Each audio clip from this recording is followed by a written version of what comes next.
Okay, so I'm going to create a series of videos about how to get the initial values for the concentrations in buffers, in weak acid buffers and in weak base buffers.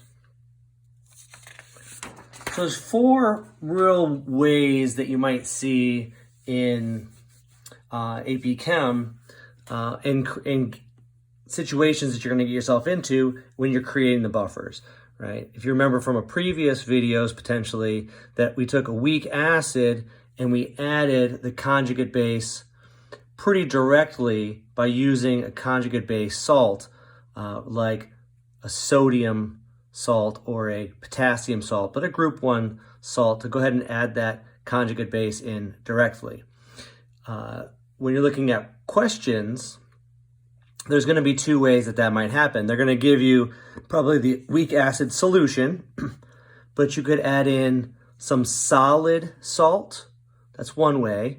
Or you'll get the weak acid solution, and then they could actually give you a solution of this salt already made up. All right, so that's the first main way, weak acid with conjugate base salt, but you could have the salt added as a solid or made into a solution. The second main way for weak acids, anyway, is if you take that weak acid, remember, you might not actually have the conjugate base salt. So what you're going to have to do is take some of that acid and convert it into the conjugate base by using a strong base to strip off some of those H pluses.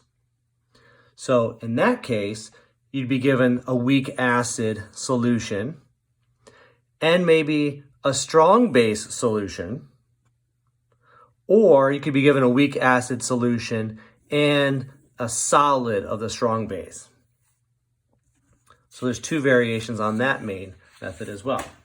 And then the other main two are just using weak bases for your buffers as opposed to weak acids. So you'll have your weak base. Okay, you can add the conjugate acid salt.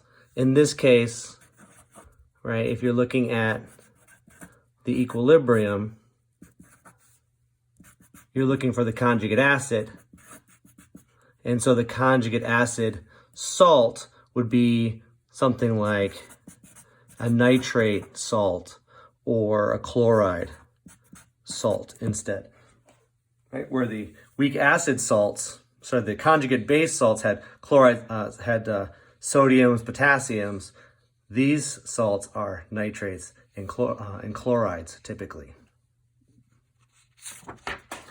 And again, and also in this case, you'd be given maybe a solution of the weak base, and this conjugate salt could be added as a solid or as a solution, and we'll have to look at examples of both of those.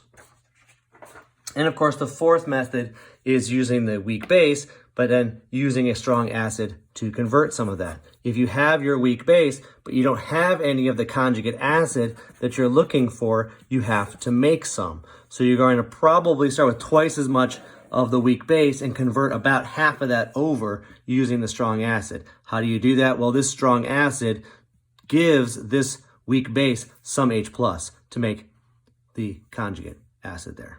So we're going to remember with those, we have to start with about twice as much as we need and then convert half of it over. So in the next 4 videos, I'm going to show you how to do each of those main cases.